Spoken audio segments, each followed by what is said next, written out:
garaballa limana yoro mimbe nu ye tege sigana ma chamana yinno sabu ni wati na bamanju ka wali jugu ayo dongo do ubika do de faraka o nama nya ko bisina yoro bi yoro la tara falaje garabali yoro do ye kata ayo larawe ka laje na solla ayo sigana mo be ayoro la yinno ni ubara nouvelle horizon ka kuma la ngafo l'indépendant bien non limana l'indépendant ko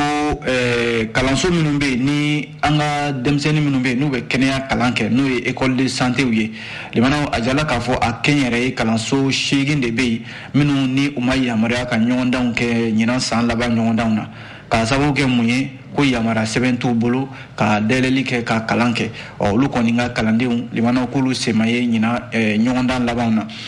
o mi CNT Conseil national de transition l'indépendant ajira ka fo ko afora ka fo ma damado bina fara oluka ma kemeni ma mwani kelembe o politique ton yelema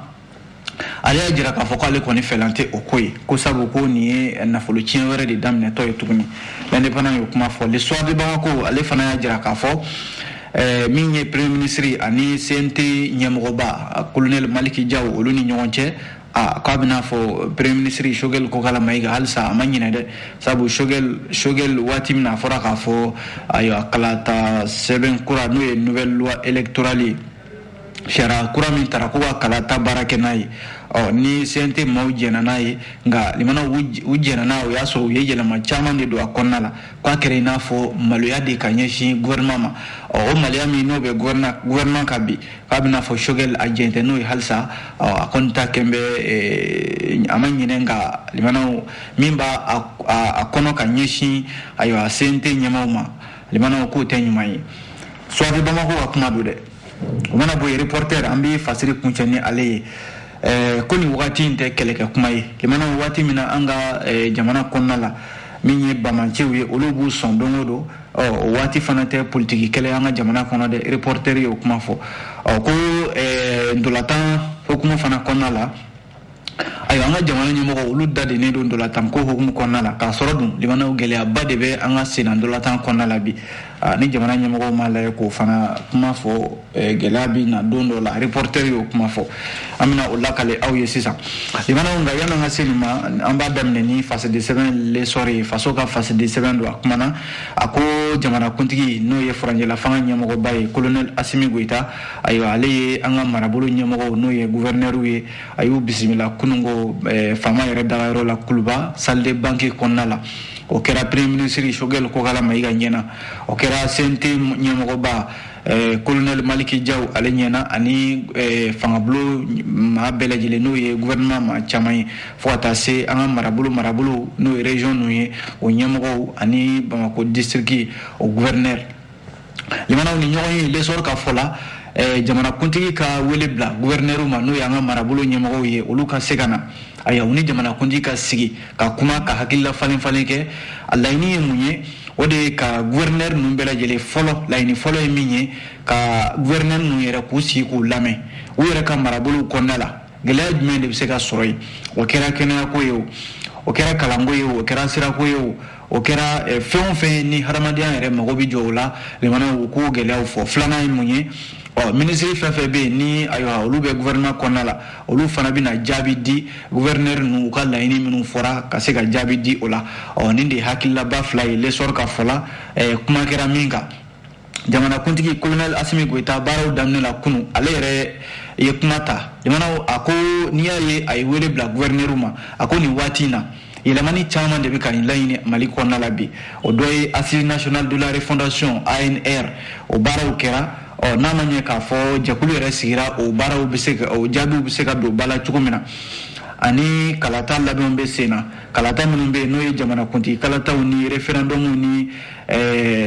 wasadin kalata wi olubi ka labe o yoro jakulu kengere ne sigira senga no kama autorité indépendante de gestion des élections EJ o fana sigira senga jamana kuntigi ajira ka fo ni na nyona chama ani halanga jamana shara sumba no constitution o jekulu do no comité indépendant do o sigira singa ka sega o fana 7 ko ni bele jele yelemanu minu lay ne do jamana konna labi o akakana anga marabulu nyemo no gouverneur wi ko wule kana ninga da ukuloka ukabarake ni elemani nuye ako jamana kuntiga kuma la colonel Assimi Goïta ni bele jile la ini munye Mali mago be basigi mina o ka se ka soro gouverneur no yanga marabolo nyemo ye olu de be jamana kuntigi honorable anga marabolo konnal akakana u fana ku sendo baraina la ini mbu fe o ka yoro la ani u be fe bara u ka ta chogo mina u fana ka o nyefo mimbi talike colonel Assimi Goïta tile fila baara min ni o daminɛna kunungo n'a bɛ kuncɛ bi ye gouverneur bɛɛ lajɛlen bisimila tile fila baara in na a na kɛ sababu ye fɛn fɛn gouverneur fɛla ye n'o y'an ka marabolo ɲɛmɔgɔw ye u k'o fɔ a ya jamana ɲɛmɔgɔw ye a ya baara ka kɛ n'a ye walasa don dɔ la fɛɛrɛ bɛ se ka sɔrɔ jamana basigi la cogo min na ko gouverneur ninnu kunungo tɛmɛnen kɔfɛ kelen kelen bɛɛ lajɛlen jamanakuntigi bɛ n'u bisimila ka se ka baara in kuncɛ ni o ye Sobi Bamako yo kuma fɔ limana o mana bɔ yen nɔ min bɛ tali kɛ Menaka a yɛrɛla k'a fɔ n ka fɔ l'essor de ça que l'essor de o kuma fɔ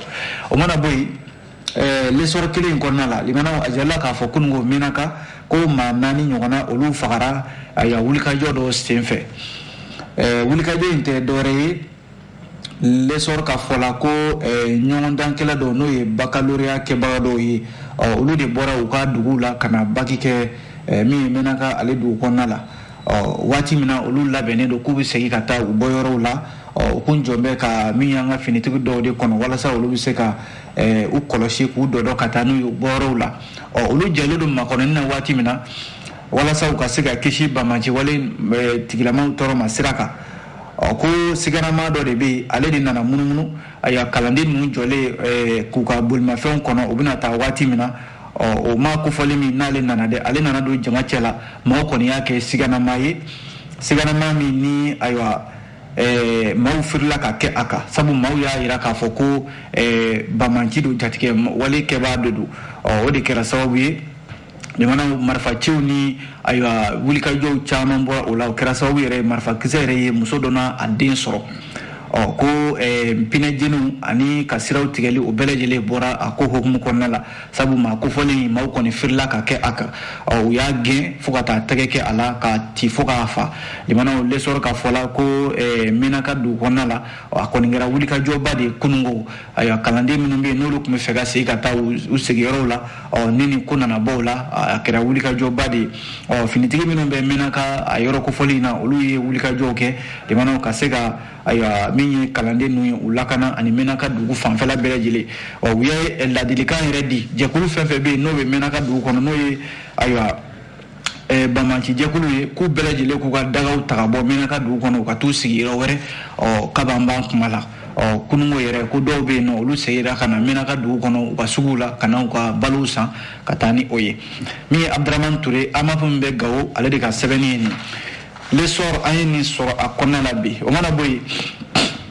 limana min bɛ tali kɛ Nouvelle Horizon ale kumana Nouvelle Horizon y'a jira k'a fɔ ko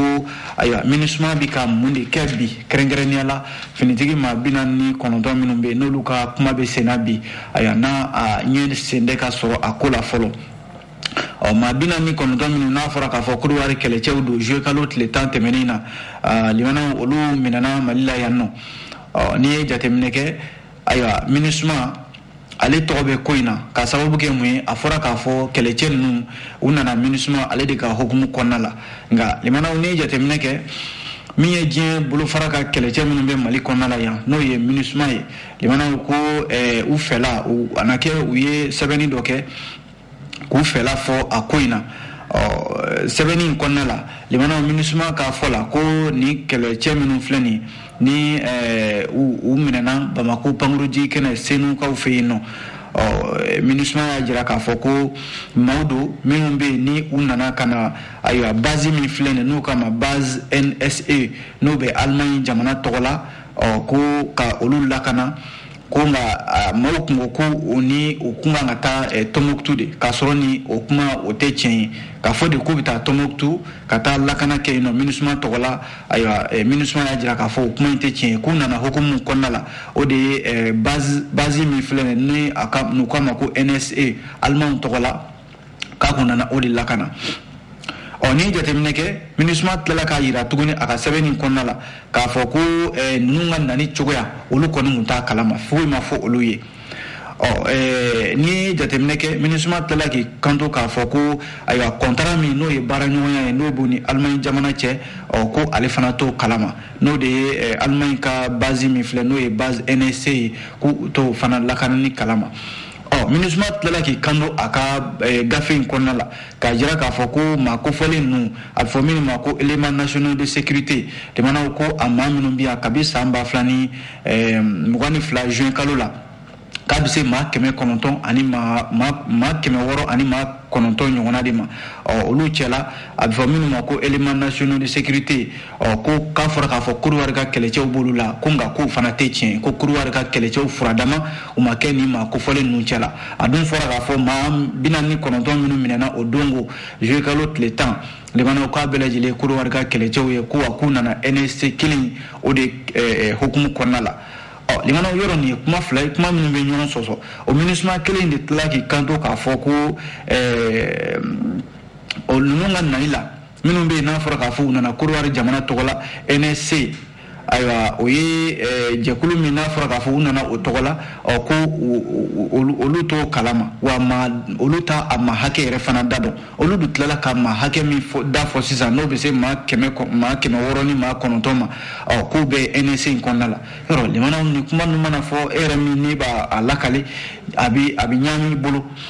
min ye MINUSMA ye halisa a ka kumaw la a yɛrɛ ka kuma lasela n'o ye Olivier Salgado o min waati dɔ la o y'a fɔ k'a fɔ ko maa 49 in k'o nana NSC de tɔgɔ la n'a o kɛra sababu ye ko jamana ɲɛmɔgɔw y'o gɛn ko u nana NSC min tɔgɔ la k'a na kɛ ko jamana ɲɛmɔgɔw tun b'o ko kalama yɔrɔ o de kɛra sababu ye Olivier Salgado yɛrɛ tile 3 de dira a ma k'a ka bɔ Mali la yan ka sababu kɛ a ye nin kuma min fɔ daluma sɔrɔ a bolo limanaw n'a ɲɔgɔnna kuma minnu fɔra ɲɔgɔn kɔ bi in na ɲininkali de kɛlen don Nouvelle Horizon kɔnɔna la bi n'a sɔrɔla MINUSMA a bɛ ka mun de kɛ nin ko in na a bɛ fɛ ka mun de laɲini nin ko in kɔnɔna la a mana kɛ cogo o cogo limanaw a jala k'a fɔ bi Alassane Dramane Ouattara ale yɛrɛ ye laɲini min kɛ diɲɛ kɛlɛ tɔnba fɛ ko a ka nin ko in jɛya a k'a fɛla fɔ nin ko in na MINUSMA tɛ ne k'a fɛla fɔ sa nka MINUSMA ka fɛla limanaw a kɛn bɛ kuma ye a ka ɲi bi walima a ma ɲi sini walima su fɛ a bɛ dɔ fɔ tile fɛ a bɛ dɔ fɔ kuma minnu yɛrɛ tɛ kelen ye fiyewu a mana kɛ cogo o cogo limanaw MINUSMA k'a ka ciden kɛrɛnkɛrɛnnen min n'o bɛ u ka bɛn ko la n'o ye Jean-Pierre Lacroix ye ale kɔni bɛ Mali la yan bi a na kɛ a nakun de ye ka se ka na nin ko ninnu ka fura sɔrɔ a la ayiwa kunnafoni filɛ nin limanaw Nouvelle Horizon a ye nin sɔrɔ a kɔnɔna la o mana bɔ yen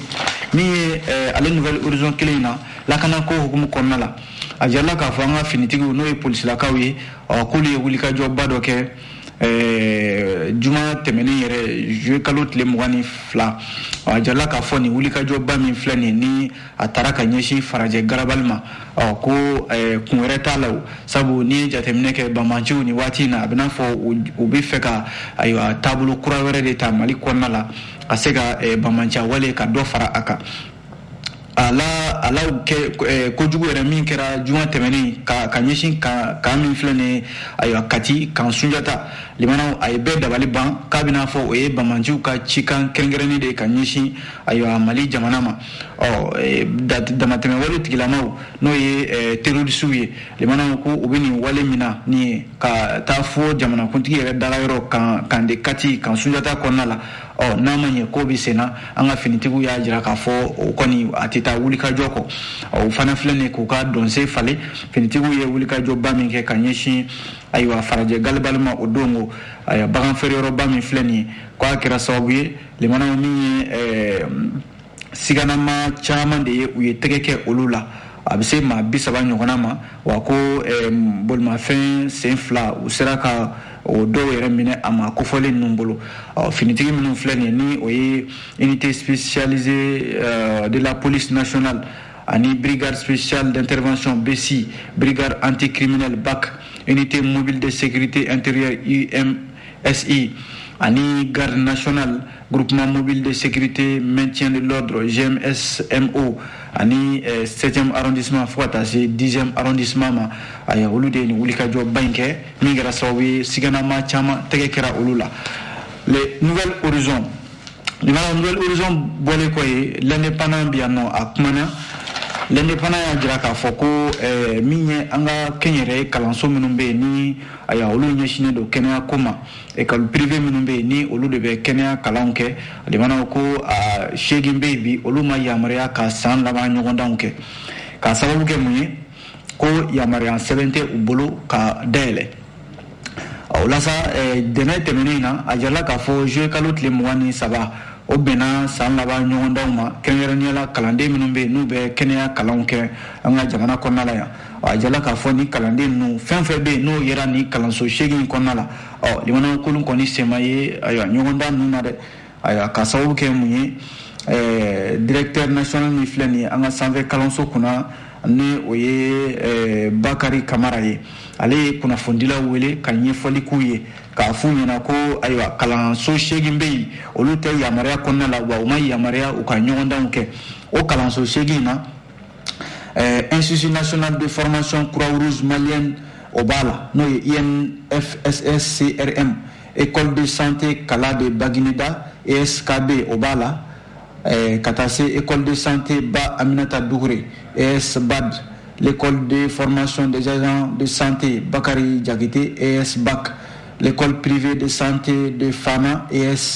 EPSF école de santé Mariam Diarra ESMD ani école privée de santé Univers Santé EPSUS ni école segin de do limana ajala ka fɔ san laban ɲɔgɔndanw na ko nin tu siɲɛ fɔlɔ ye kangari ka daw ye sabu maa min ye fasiri kɛ Abdul Dambele a ko sango k'a fɔra ni kalanso 8 ye k'a f'u ɲɛna ko ayiwa a tɛ yamaruya kɔnɔna la yamaruya sɛbɛn t'aw bolo a y'aw jija san wɛrɛ k'a sɔrɔ a ye yamaruya sɛbɛn ta a ka se ka ɲɔgɔndanw kɛ walasa ko kɔlɔlɔ kana taa bin kalandenw kan nka limanaw ko kuma in kɔni donna tulo kelen la ka taa bɔ tulo kelen fɛ sabu min ye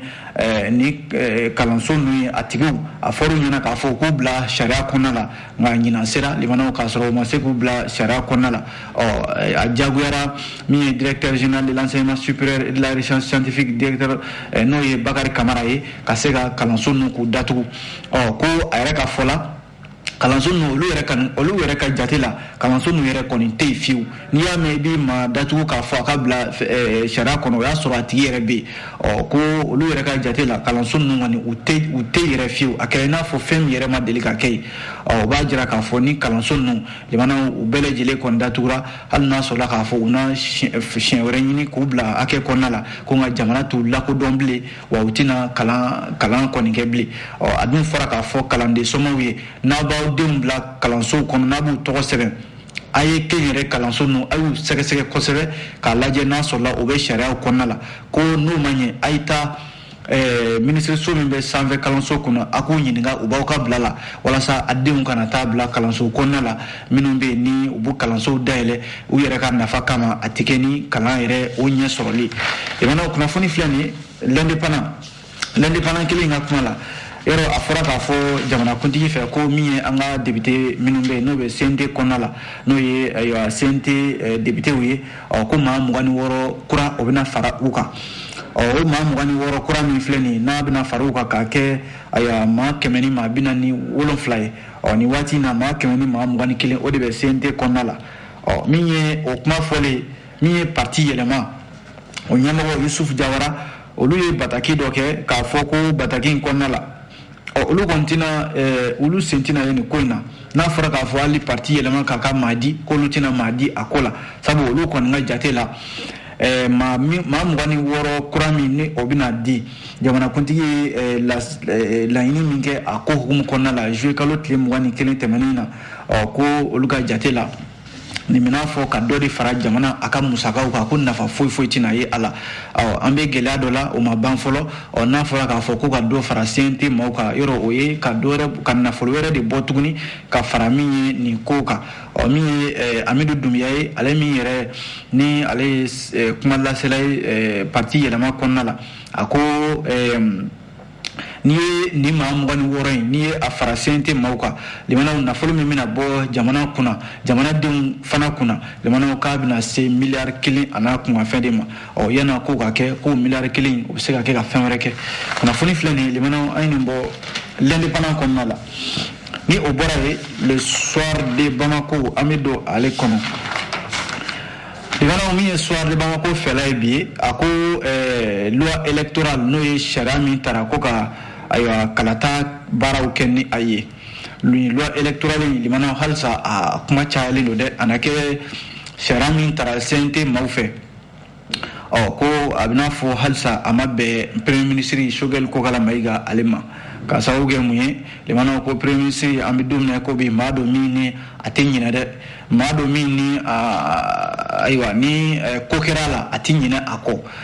so de bama ko ka fola yoro mi CNT mawye olu gafe bamin bora gouvernement yoro no loi électorale katabla CNT mawu bolokoro ka seka son ama yoro loi électorale ko nala minye yelama chama de kera akona la abise amanduma bi kononton ani fla nyona ma sente mausira ka yelama mindo ni shara gafe konna la ngana ke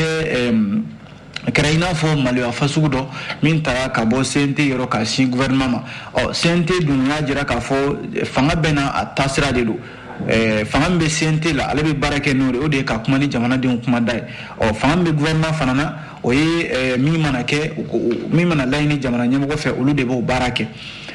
ko fangaw ka bɔ ɲɔgɔn na n'a fɔra k'a fɔ o baara kɛra a waati la loi électorale a sɔnkɛtɔ a ma CNT kɔnɔna la o y'a sɔrɔ ayiwa minisiri fila bɛ yen madame Sila Fatumata Seku Diko yɛlɛmani minnu bolodalen don an ka jamana kɔnɔ ale yɛrɛ bɛ premier ministre nakɔ ale tun bɛ kɛnɛ kan ye ka taa se Ibrahima Ikasa Mayiga